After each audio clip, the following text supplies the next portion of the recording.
Hola, ¿qué tal mis aferrados? Buenas noches, gusto en saludarlos otra vez, que tengan un excelente miércoles. Y antes de comenzar esta nota, los invito a suscribirse a mi canal, activen la campanita de notificaciones, presionen en todas para que ustedes sean los primeros en estar informados y de esa manera me ayudarían bastante. Y bueno, esta es la nota. El doctor Hugo López-Gatell tunde a los gobiernos pasados del prianismo. Y sin tanto que hablar, a continuación damos inicio. Noticias del PRS Internacional, las noticias en caliente. ¡Arrancamos!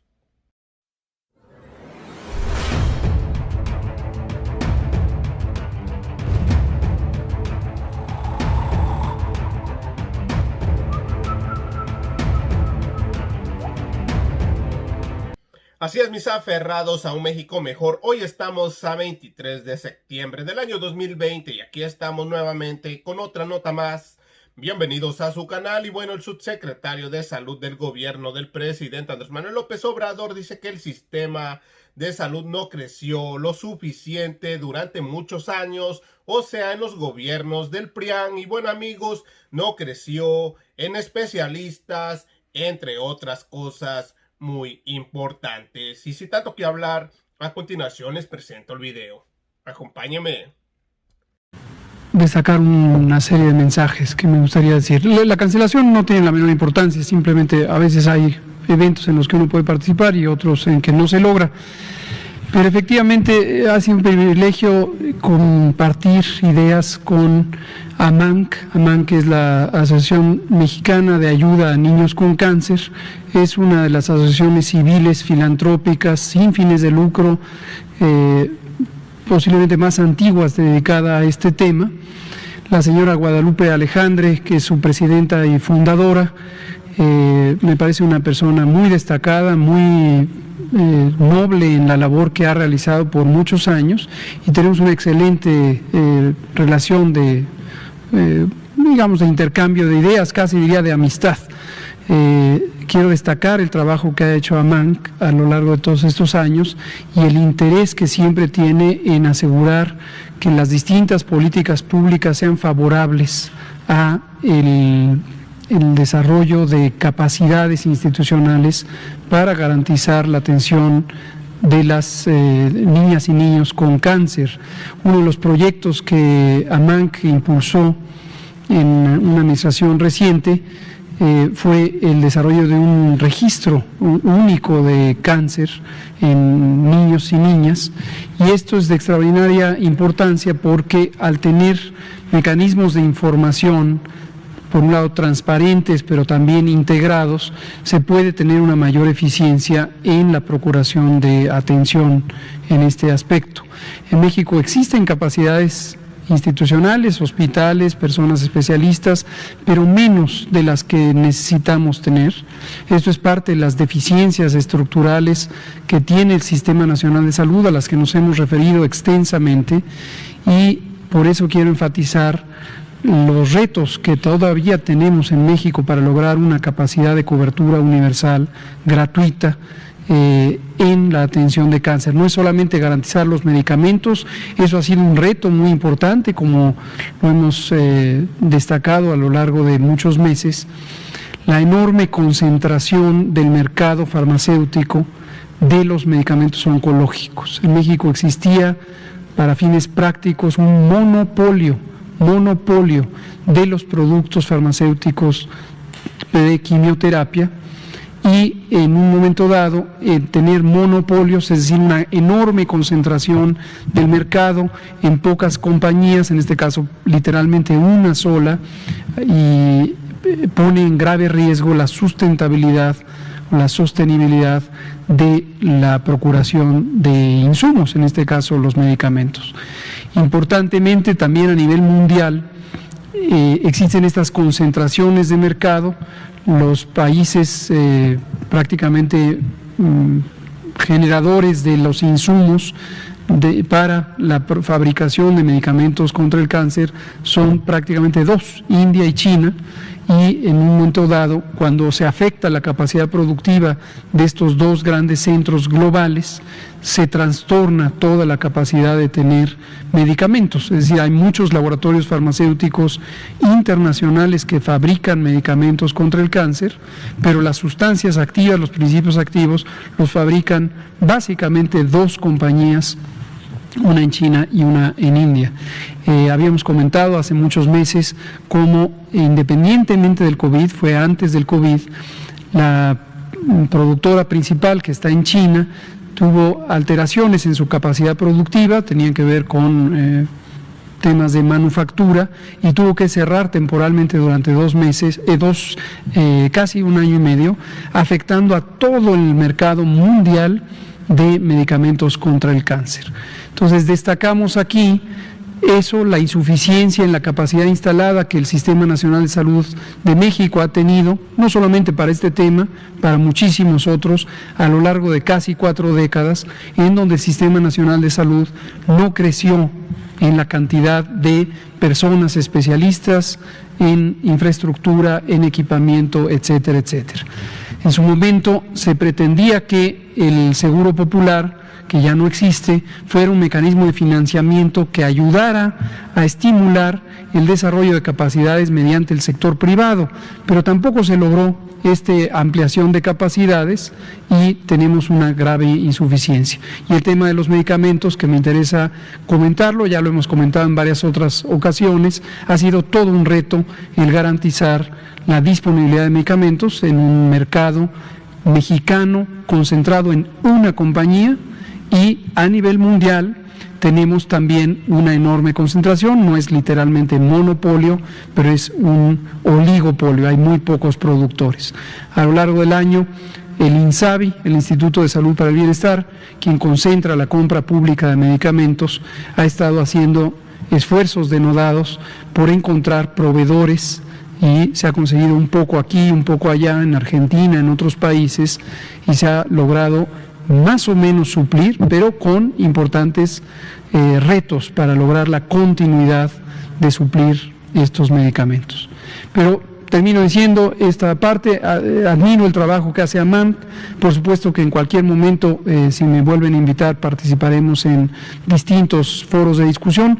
Inmediatamente antes del COVID habíamos acordado con AMAM, con la señora Guadalupe Alejandre, la presidenta y fundadora, que íbamos a tener precisamente mecanismos de diálogo continuo para sumar esfuerzos y buscar soluciones a estos problemas estructurales. Muchas gracias, Otilia. Pasamos para acá y ahorita regresamos allá con usted. Juan Carlos Machorro, AM Noticias, Querétaro. Sí, buenas noches, doctor. Juan Carlos Machorro, AM de Querétaro. Doctor Aburto, mencionó usted que son 23,000 personas que están en espera de algún trasplante. ¿Esto dónde nos coloca, a diferencia de otros países? ¿Media tabla? ¿Somos de los países que quizá con más atraso y más personas esperando algo? Y no sé si existan en otras naciones mecanismos que, pues ahora sí que hasta a la fuerza hacen que cuando alguien fallece, pues le quiten sus órganos, o sea, con base en la ley, no cuestiones ilegales, con base en la ley. ¿Existe algo así similar en otros lados y eso haga que tengan pues menos personas en lista? Y si me permite rapidísimo el doctor Gatell, ahora que la COFEPRIS forma parte de la subsecretaría que está a su cargo, nos llegó una denuncia de una organización civil del estado de Veracruz, del municipio Emiliano Zapata, donde tienen ahora sí que una lucha de años con un rastro ilegal que bueno, es un foco de infección pues para todas las personas de ahí. Ya no olvidémonos que también tienen detectado y documentado pues que a los pobres animales los hacen que ahora sí que sacrificados sin ningún tipo de norma. Las autoridades locales no han actuado y bueno, pues piden que si la COFEPRIS, siendo parte ahora de su subsecretaría, puede pues ahora sí que ir a revisar y ver cómo está esta situación, o sea, por qué ese sitio sigue operando pues en la ilegalidad. ¿Cómo no? Gracias. Gracias por la pregunta o la denuncia. Si me facilita la información, vamos a buscar que se se actúe al respecto. Recordar que el sistema federal sanitario está también descentralizado, igual que lo está la Secretaría de Salud, y hay en cada entidad federativa, en cada estado, una dirección o comisión, cualquiera de las dos, de protección contra riesgos sanitarios. También estos elementos de protección contra riesgos sanitarios son una responsabilidad directamente estatal, pero por supuesto la COFEPRIS puede ejercer acciones correctivas y asesoría y orientación cuando existe una insuficiencia en el desempeño práctico de estas. Pero por favor facilítenme la información y actuamos. Doctor Salvador Aburto. Bueno, muchas gracias. Doctor Aburto, aquí agrego una nota que tiene que ver con este problema histórico de las insuficiencias del Sistema Nacional de Salud, para que también todo el mundo tenga claro cómo estos programas que son tan demandantes en términos de especialidad médica, literalmente de las habilidades de los equipos médicos, encuentran una limitación enorme. Una de las importantes limitaciones que se ha identificado por años, y el doctor Aburto, que ha estado al frente de esto por mucho tiempo, lo ha indicado, lo ha enfatizado, es la posibilidad de tener equipos quirúrgicos, médicas, médicos, cirujanas y cirujanos, que pueden actuar 24 horas al día para ir a recuperar los órganos de una persona que fallece y que pudiera tener la oportunidad de que done. Algunas entidades federativas lo han logrado y quiero felicitar al estado de Guanajuato, que ya por muchos años ha implantado un esquema de procuración de órganos muy exitoso que le ha permitido impulsar la donación de órganos, todavía no al nivel que quizás sería deseable, pero definitivamente a través de esta intervención relativamente simple en términos administrativos, garantizar equipos quirúrgicos 24 horas al día que puedan recuperar los órganos, logró un cambio muy sustancial en la donación de órganos, y ojalá que otras entidades federativas enfatizamos este elemento, la responsabilidad estatal. Hay 32 sistemas estatales de salud, 32 secretarías de salud estatales, que sería muy deseable que pudieran impulsar este tipo de esquemas. Desde el nivel federal, conscientes de estas insuficiencias, también en varios programas estamos impulsando soluciones que sean desde la federación, pero hay cambios que requieren un cambio estructural en el Sistema Nacional de Salud, que o se centraliza y entonces puede la federación tomar decisiones administrativas que garanticen esta capacidad, o los estados cumplen con su responsabilidad. Recordar que el INSABI, el Instituto de Salud para el Bienestar, se creó como una institución federal para armonizar las capacidades de atención a las personas no derechohabientes de la seguridad social, y no todas las entidades federativas se adhirieron al INSABI. Hay un grupo de entidades federativas que decidieron no adherirse y plantearon que pueden resolver las cosas por sí mismas.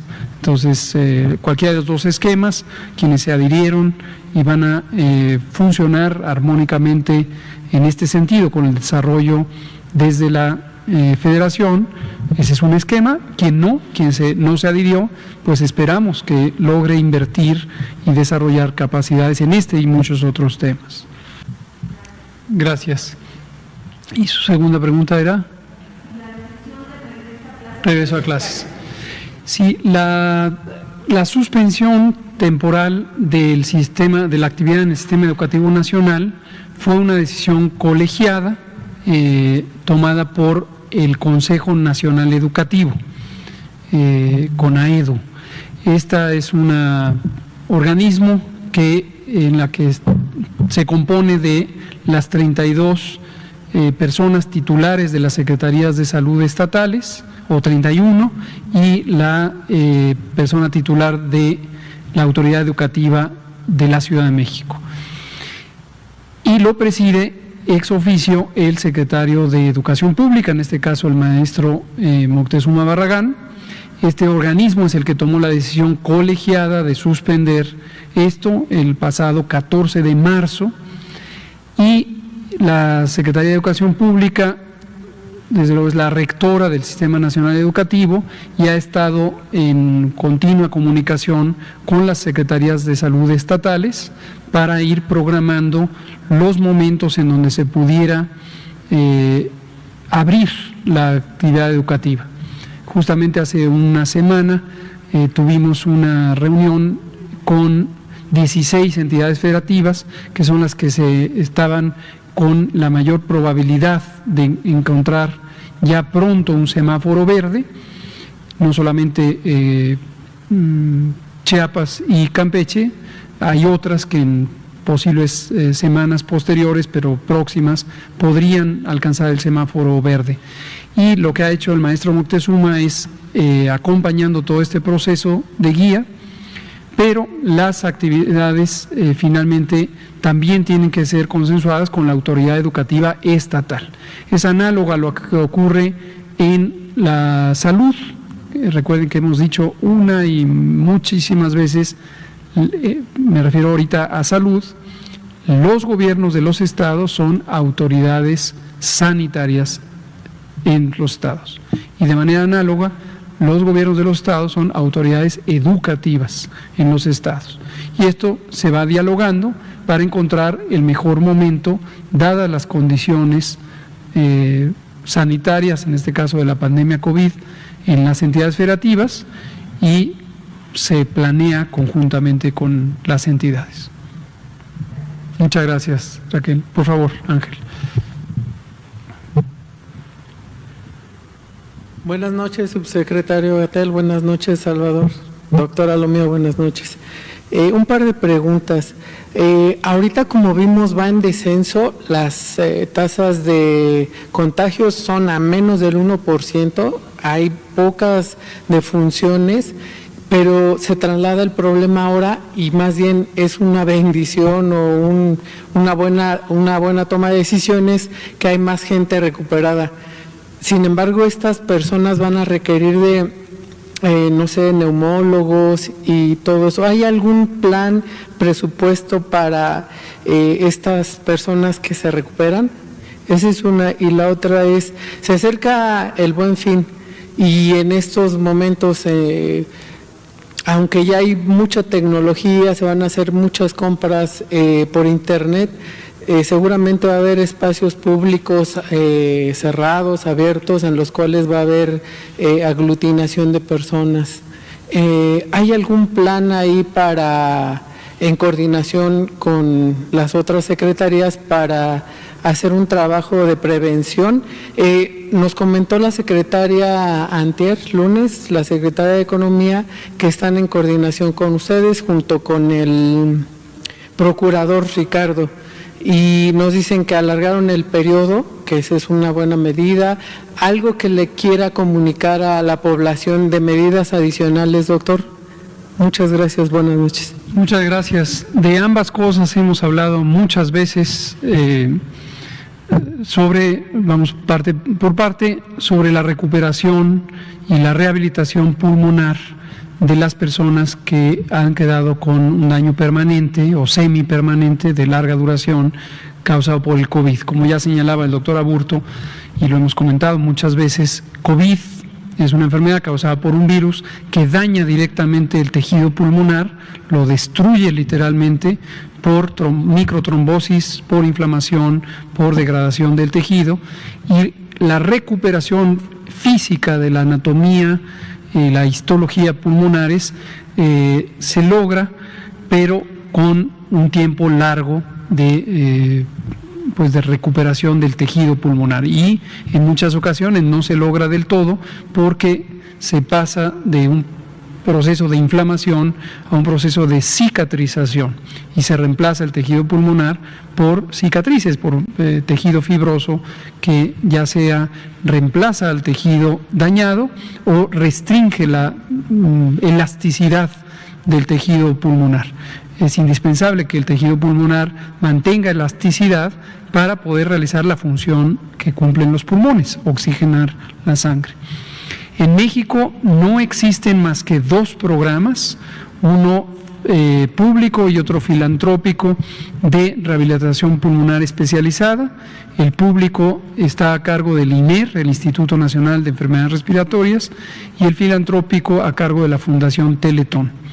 Desde el inicio de esta epidemia establecimos, desde luego, mecanismos de colaboración por parte de la Fundación Teletón y agradecemos una vez más la función que han cumplido en facilitar el proceso de rehabilitación pulmonar, no solamente directamente, sino produciendo videos y asesorando a las comunidades médicas, pero también los videos son de acceso público, se pueden acceder a través de coronavirus.gov.mx, ya los hemos presentado públicamente aquí el doctor Ricardo Cortés, para mostrar qué elementos pueden expandir la limitada capacidad nuevamente que históricamente, al menos en los últimos 40 años, ha tenido el sistema de salud mexicano.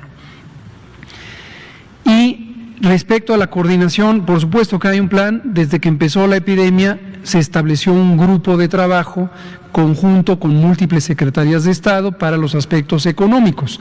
Recordar que el propio semáforo de riesgo COVID, la propia diseño e implantación de la nueva normalidad fue un trabajo conjunto de las secretarías de Economía, del Trabajo, el Instituto Mexicano del Seguro Social y la Secretaría de Salud.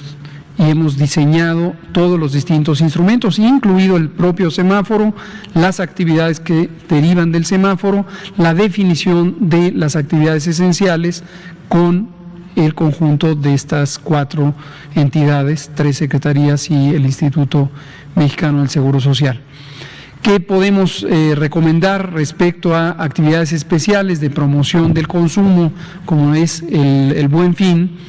Desde luego que se atienda, que la población atienda cuál es la condición de riesgo de contagios COVID que está en su entidad federativa. Si es una entidad federativa que ha llegado eventualmente a semáforos verdes, el riesgo es bajo, no nulo, no es 0, pero es bajo. Si es una entidad que está en semáforo amarillo, en semáforo naranja, ya ninguna afortunadamente está en semáforo rojo, pues hay que tener un mayor cuidado y es una responsabilidad de las autoridades administrativas del Estado, en tanto que son autoridades sanitarias y autoridades político-administrativas, regular que el acceso o el aforo a los espacios públicos, en este caso comerciales, no se exceda lo que se recomienda en el semáforo de riesgo COVID, que es uno solo para el conjunto de la nación. Así es, mis aferrados a un México mejor. Como terminaron de ver el video del doctor Hugo López-Gatell, también habló del semáforo de la pandemia y dice que afortunadamente ya no hay entidades con semáforo rojo. Y bueno, amigos, hasta aquí llegamos con otra nota más. Recuerden, si no se han suscrito a mi canal, suscríbase. Es totalmente gratis, no tiene ningún costo. Compartan este video para que siga llegando a muchas más personas y formen parte de esta hermosa familia Ferraz TV. Regálenme un like, nos vemos en la siguiente noticia. Su amigo y servidor, Noticias del Ferraz TV Internacional, las noticias en caliente. Gracias, buenas noches, que tengan un excelente miércoles. Nos vemos mañana, cuídense. Suelta la cumbia, Ferraz.